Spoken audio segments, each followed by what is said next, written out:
everyone. In my previous video, I had talked about authentication methods, especially Kerberos authentication and certificate-based authentication. In the certificate-based authentication, I had mentioned that it uses public key cryptography.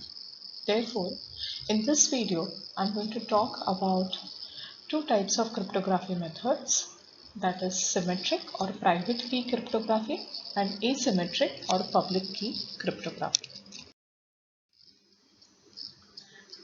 Let's start with the private or symmetric key cryptography. Let me give you a real life example. We all use a key to open the main door of our house. We do this almost daily. This key is used to lock the door when you leave your house for work or college, and when you return, you use the same key to unlock your door and get entry into the house. Thus, the same key allows you to lock the door, that is encrypt, and it also allows you to unlock the door and see what is inside the house, that is it allows you to decrypt. Therefore, only one key serves two purposes of locking, that is encryption, and unlocking, that is decryption.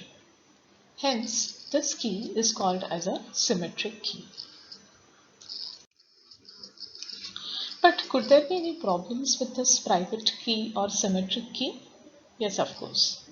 For this also, let's take the same example and assume another situation within it.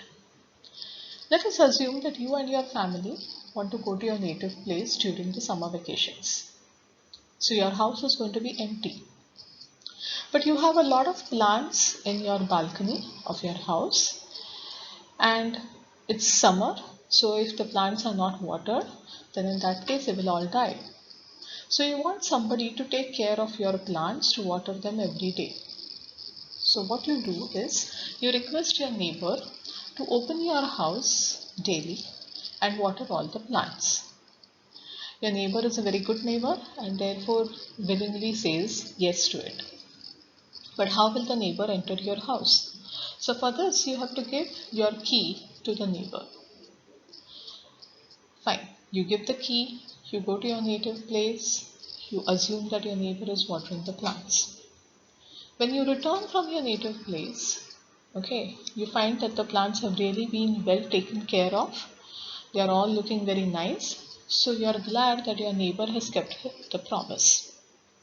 So you go to your neighbor, you thank the neighbor, and you ask the neighbor to return the key to your house which you had given to him before going on vacation. But unfortunately, your neighbor is not able to find the key. Maybe he has lost it, or maybe he just doesn't want to return it. He wants to keep it. Or, worst case, he may return you the key but has already made a duplicate of the key so that he can gain entry to your house anytime. So this exactly is the problem with the private key. Anyone can easily steal the key or make copies of the key. Now because we are using only a single key for encryption as well as decryption, if anybody gets hold of this key, then they can easily decrypt the message. So how do we overcome the problems with this private key? If both the parties, that is the one who encrypts the message and the other who decrypts the message, are far away. See, in our previous example, it was just a neighbor. So probably he is your next door neighbor. So living very close, so you could easily, walk to his flat or house and hand him over the key. But what if you want to send a message to your friend who lives very far away and you want this message to be an encrypted message?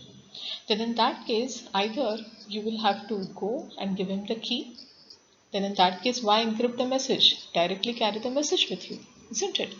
So what I'm trying to say here is that when the two parties, the one who wants to encrypt and the another who wants to decrypt, are staying very, very far away, the physical distance is so much that you cannot physically walk over to the other person, then in that case a trusted courier is used to hand over the key to the other party. But there's a problem here. Somebody may try to steal the key from the trusted courier. So to overcome this problem, the private key is normally broken into two parts. Both parts are sent to the other party via two different trusted couriers.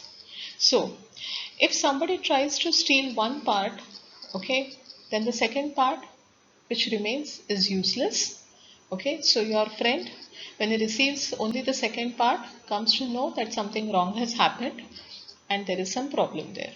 Okay, let's say all goes well and your friend receives both the parts, then in that case he will combine both the parts to form the private key and will use it to decrypt the message.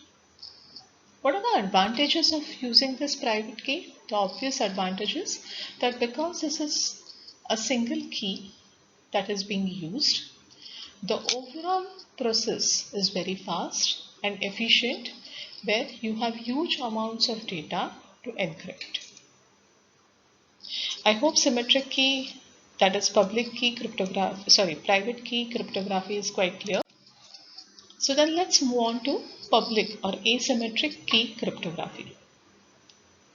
Once again, to understand this type of cryptography, let's look at an example. Let's say a school teacher has a habit of keeping all the things she needs for her lecture, such as chalk, duster, chalk holder, in a box on her desk. One day,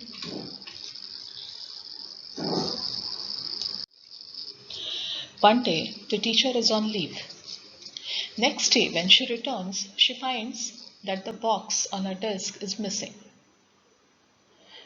Now, she suspects that some other teacher in the staff room must have taken it. Maybe the other teacher couldn't find her own chalk and duster and therefore just decided to use hers, but forgot to return it. But she can't ask in the staff room who has taken her chalk and duster box, because that would be quite embarrassing.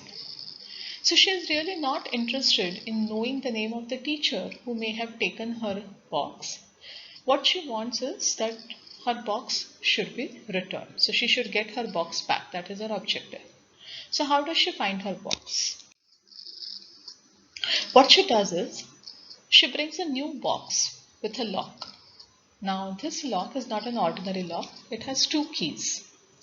One key has to be used in the clockwise direction. Let us call this key as key A.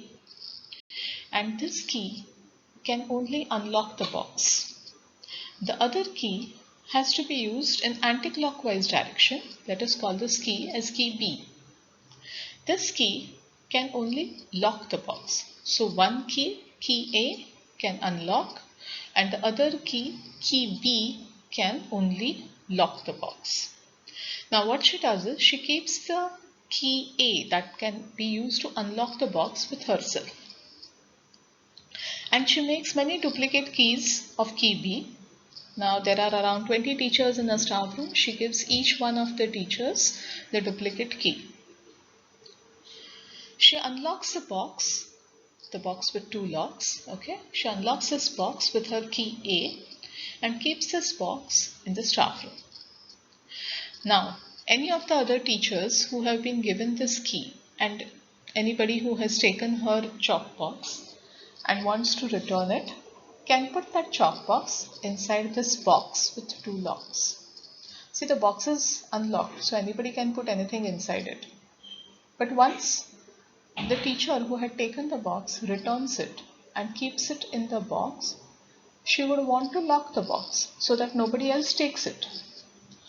So, some teacher puts the chalk box inside this box with two locks and decides to lock it. Now, which key will she use to lock it? Of course, key B will be used to lock the box.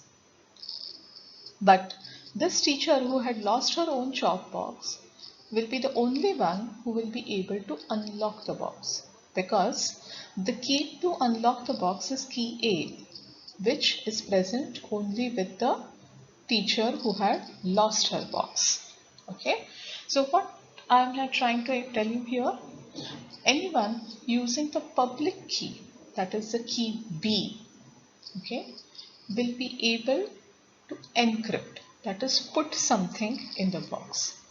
But whatever is put inside, that is a message, can be decrypted only using the private key, that is key A. This, in short, is known as public key cryptography. Now, this public key is of course freely shared, as the teacher made duplicate copies of the key and gave it to everybody. So what is the advantage of this? Because it can be freely shared, it gives the users an easy and convenient method for encrypting the message or the content and verifying digital signatures. Please recall that in my previous video, I had said that digital signatures contain public key. Okay. The second key, that is a private key, is kept secret. It ensures that only the owners of this key are able to decrypt the content or the message as well as create digital signatures. Now, this public key, which can be openly shared, is generally quite big. So it is very difficult to remember the public key. So it is usually stored on digital certificates for secure transport and sharing. Whereas a private key is not meant for sharing. So it is stored in the software or the operating system that you use, that is on your local computer, or it can be saved on a separate hardware device such as a USB token, which I had mentioned in the previous video, or a smart card or a hardware security module. Now, what are the advantages of using public key cryptography? The first is confidentiality. Now, because the content is encrypted with the public key and can be decrypted only with the private key, it ensures that only the intended recipient can decrypt and see the contents. And second is it maintains the integrity of the data. See, part of the decryption process involves verifying the contents of the original encrypted message.